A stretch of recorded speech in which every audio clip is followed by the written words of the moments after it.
நேயர்களுக்கு எனது உள்ளம் கனிந்த வணக்கம்.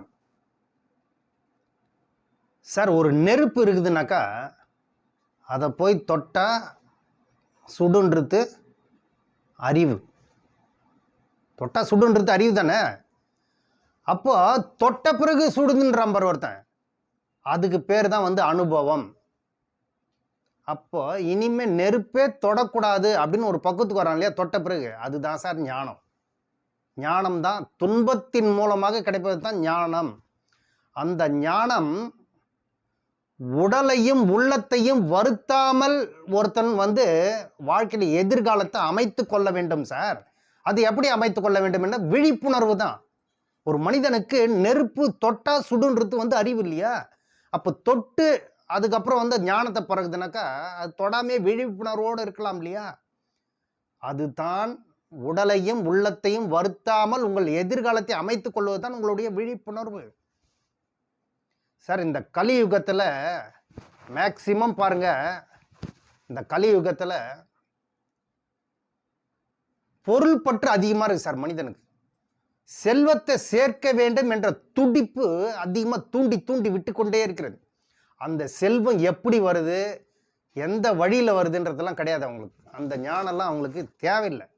அவங்களுக்கு வேண்டியது என்னன்னாக்கா செல்வம். அது எப்படி வந்தான்னு இருக்கும். நமக்கு வேண்டியது செல்வம், செல்வாக்கு, புகழ். இது எந்த வழியில் வந்தான்னு இருக்கு. குறுக்கு வழியில் வந்தான்னு இருக்கு. அதாவது மற்றவர்களை ஏமாற்றி அதை சம்பாதித்தால் என்னன்ற பக்குவத்துக்கு மனிதன் வந்துட்டான் அந்த கலியுகத்துக்கு. ஏனென்றால் இந்த கலியுகம் என்றாலே ஏமாற்று உலகம் சார் இது. இந்த கலியுகத்தில் பொருள் பற்றியும் அந்த அந்த பணத்தின் மேல உள்ள மோகத்தினாலேயே மனிதன் சீரழிந்து சின்னாபின்னமாகிறான் சார். எப்படின்னு கேட்டா, இந்த உலகத்துல மனிதன் பணத்தை சம்பாதிப்பதற்காக எந்த வழியை வேண்டுமானாலும் அவன் சூஸ் பண்ணிக்கிறான். அது எப்படி வந்தாலும் பரவாயில்லன்றான். அவனுக்கு வேண்டியது பணம். அது மற்றவர்கள் மனசு கஷ்டப்படுத்தி வந்தாலும் சரி, துன்பப்படுத்தி வந்தாலும் அதை பற்றி இவன் கவலையே படுவதில்லை மனிதன். ஏனென்றால் இவன் கஷ்டப்படுத்தி மற்றவர்களை புண்படுத்தி அந்த செல்வத்தை சேர்த்தாலும் அதற்குண்டான கர்மாவை நிச்சயம் அனுபவித்தே ஆக வேண்டும் என்பது ரூல். அந்த ரூல் இருக்கு சார். கர்மா நிச்சயம் அனுபவித்தே ஆக வேண்டும். அதை பத்தி எல்லாம் இவர்கள் கவலைப்படவே இல்லை. கர்மா அவர் சொல்ல பாருங்க, கர்மாவது குர்மாவது. நமக்கு வேண்டியது பணம், செல்வம், செல்வாக்கு. அது நேர் வழியில் வந்தான்னா குறுக்கு வழியில் வந்தா சொத்து சுகத்துக்காக அலைகிறான் சார் மனிதன். அவன் எவ்வளவு பணம் இருந்தாலும், சொத்து சுகத்தை சேர்த்து வைத்திருந்தாலும், அவனுக்கு லட்சக்கணக்கில் இருந்தாலும், கோடிக்கணக்கில் இருந்தாலும் மேலும் வேண்டும் வேண்டும் என்று அந்த பணத்தின் மேலையும் சொத்து மேலையும் இருக்கக்கூடிய மோகமே அவனை கர்மாக்கு அடுத்த நிலைக்கு தள்ளப்படுது. இந்த பிறவியில் வேண்டுமென்றால் அவர்கள் மற்றவர்களை ஏமாற்றி மிக பெரிய பண பலத்துடன், அதிகார பலத்துடன் வாழ்ந்து வந்துடலாம் சார். ஆனால் அடுத்த பிறவின்னு ஒன்று இருக்கு இல்லையா, அதில் கண்டிப்பாக இதற்குண்டான கர்மா அனுபவிப்பார்கள். இந்த பிறவிலேயே அந்த கர்மா போன பிறவில் செய்தவர்கள் அனுபவித்துக் கொண்டிருக்கிறார்கள். ஆனால் அவர்கள் என்ன தெரியுங்களா சொல்லுவாங்க, எனக்கு அவர்கள் மிகவும் நல்லவர்களாக இருப்பார்கள். ஏன்னாக்கா போன பிறவியில் அவர்கள் செய்த கர்மா இந்த பிறவியில் நிலைகுலைய வைக்கும். அப்போ அவர்கள் என்ன சொல்லுவாங்க, நான் நல்லவனா இருக்குன்னு, எனக்கு மட்டும் இப்படிப்பட்ட பிரச்சனைகள்லாம் வருதுன்னு இவர்கள் இந்த பிறவியில் ரொம்ப நொந்து நூடுல்ஸ் ஆவாங்க. இவர்கள் போன பிறவியில் என்ன செய்தார்கள் என்ற கர்மா இன்னைக்கு ஸ்கிரீன்ல தெரிஞ்சுதுன்னு வைங்களேன், இவர்கள் வாயை மூடிப்பாங்க சார், எதுவுமே பேச மாட்டாங்க. அப்போ ஒரு மனிதன் நேர் வழியில் தான் சார் பணத்தை சம்பாதிக்கணும். அதை பற்றியெல்லாம் இவர்களுக்கு கவலை இல்லை. ஆனால் இந்த கலியுகத்தில் நேர் வழியில் சம்பாதிக்கக்கூடிய மக்கள் மொத்த மக்கள் தொகையிலே ஒரு 5% தான் சார். 5% 10% தான் நேர் வழியிலே சம்பாதிக்கிறார். ஏனென்றால் அவர்கள் இந்த கெட்ட கர்மாவுக்கு போகாமல் நேர் வழி கர்மாலே இவர்களுடைய பயணம் இருக்கும். அது அவர்கள் ஜாதகத்தில் எழுதப்பட்டிருக்கும் சார். சார், ஒரு மனிதன் பணத்தை நோக்கி பணம் தான் சார் எனக்கு வேணும், பணம் தான் எனக்கு மூலதனம், பணம் தான் எனக்கு மூளையே அப்படின்னு சொல்லி இந்த உலகத்தில் வாழ்ந்து கொண்டிருப்பவருடைய ஜாதகத்தெல்லாம் எடுத்தீங்கன்னு வைங்களேன், அவர்களுக்கு அந்த பாவ கிரகங்கள் இருக்கு இல்லையா, பலம் பெற்று இருக்கும் சார். அந்த பலம் பெற்று இருந்தால் தான் அவர்களுக்கு அந்த மோகம் ஆசை தூண்டி தூண்டி விடும் சார். நேர் வழியில் இருந்தாக்கா அந்த அந்த குரு பார்வையில் இருந்த நேர் வழியில் தான் சம்பாதிப்பார்கள். ஒரு ஜாதக கட்டத்தில் பணத்தை நோக்கி ஒரு மனிதன் போகணும், பணத்தை நிறைய சம்பாதிக்க வேண்டும், எந்த வழியில் வேண்டாலும், குறுக்கு வழியாக இருந்தாலும் நமக்கு பணம் வேணும் என்ற கிரக அமைப்பு எப்படி இருக்கும் தெரியுங்களா. அவர்கள் ஜாதக கட்டத்தில் லக்னத்தில் இருந்து சார், லக்னத்தில் இருந்து பாவ கிரகங்கள் 4ஆம் இடம், 8ஆம் இடம், 12ஆம் இடம் இந்த இடங்கள்ல ஆட்சி உச்சமா இருக்கும் சார். அப்படிப்பட்ட அமைப்பு இருக்கணும். ஏன்னா 4, 8, 12 அப்படின்னாவே சொத்து சுகங்களை அள்ளி கொடுக்கக்கூடிய ஸ்தானங்கள் சார். சொத்து பத்துக்களை அதிகமாக செல்வத்தையும் செல்வாக்கையும் அதிகமா அள்ளி கொடுக்கக்கூடிய ஸ்தானங்கள். ஏனென்றால் அந்த ஸ்தானங்கள் தான் இவர்கள் பாவ கிரகங்கள் உச்சமாகவோ ஆட்சியாகவோ அந்த இடத்துல அமர்வு பெற்றிருந்தா அந்த தசாகெல்லாம் அவர்களுக்கு மிகப்பெரிய யோகத்தை அள்ளி கொடுத்துரும் சார். அப்ப 4ன்றது என்னது? லக்னத்திலிருந்து 4ஆம் இடம் தானே வீடு மனை வண்டி வாகனம் ஸ்தானம்.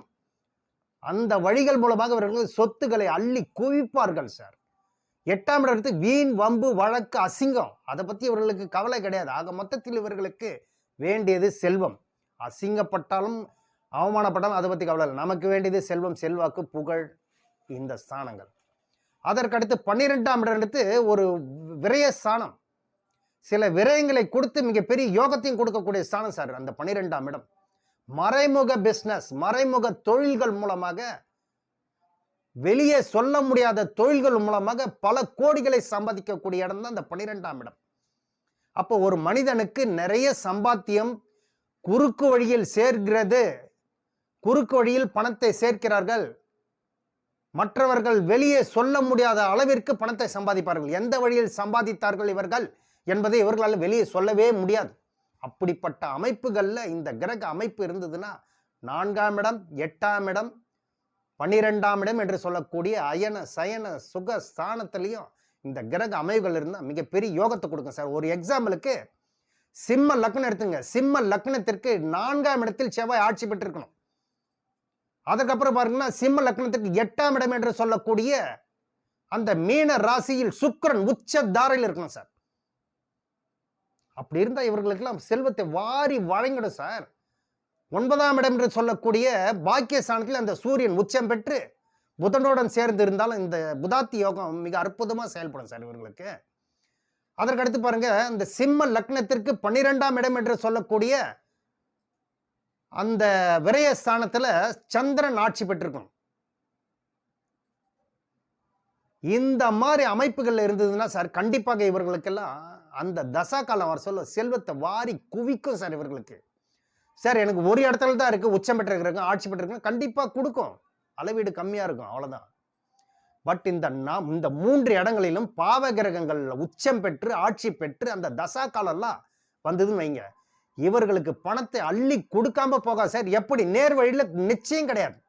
நேர் வழியில இவர்கள் சம்பாதிக்கவே முடியாது. இவர்கள் எல்லாம் குறுக்கு வழியில் புகுந்து மற்றவர்கள் மனதை புண்படுத்தி மற்றவர்களை ஏமாற்றி பிழைக்கக்கூடிய தன்மையில் தான் சார் இந்த மாதிரி கிரகங்கள் வாரி வழங்கும். பாவ கிரகங்கள்னா பாவ வழிகளில் தான் இவர்களுக்கு பணத்தை கொடுக்கும், செல்வத்தை கொடுக்கும். அதை பத்தி இவர்களுக்கு கவலையும் பட மாட்டாங்க. ஆனா அதற்குண்டான கர்மாவும் அனுபவிக்க வேண்டும் என்பது ரூல் சார். அதை மட்டும் கண்டிப்பா இவர்கள் மறந்து தான் இதெல்லாம் செய்யறாங்க. கர்மாவை சொல்ல பார்த்து கொள்ளலாம் என்று.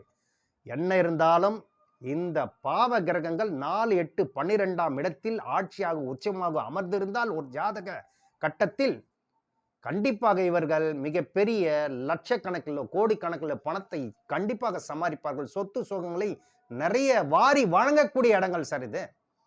எனவே நேரிலே உங்க ஜாதக கட்டத்தில் 4ஆம் இடம், 8ஆம் இடம், 12ஆம் இடம் எப்படிப்பட்ட கிரக அமைவு இருக்குன்னு பாருங்க. அந்த கிரக அமைவுகள் சரியான விகிதத்தில் இருக்குதா பாருங்க. இன்னும் அந்த பாவ கிரகங்கள் ராகு சாரம் பெற்று இருந்ததுன்னு வைங்களேன், இன்னும் பிரமாதமான யோகத்தை அள்ளி கொடுத்துரும் சார் இவர்களுக்கு. ராகுனவே ஏற்கனவே கரடு முரடான கிரகம். எனவே நேயர்களே உங்க ஜாதகத்தை செக் பண்ணிக்கிங்க. அப்படி பார்க்க தெரியவில்லை என்றால் இந்த தரணி ரமேஷ் ராஜை தொடர்பு கொள்ளுங்கள். உங்கள் சந்தேகம் அனைத்தையும் நிச்சயம் நிறைவேற்றி வைப்பார் என்று கூறி விடைபெறுகிறேன். நன்றி, வணக்கம். மேலும் நேயர்களே இந்த சேனலை பார்த்துவிட்டு சப்ஸ்கிரைப் பண்ணுங்க, பெல் பட்டனையும் பிரஸ் பண்ணி ஆல் பட்டனையும் பிரஸ் பண்ணுங்கள். அப்பொழுதுதான் நான் போடும் வீடியோ உங்களுக்கு உடனுக்குடன் வந்தடையும் என்று கூறி விடைபெறுகிறேன். நன்றி, வணக்கம்.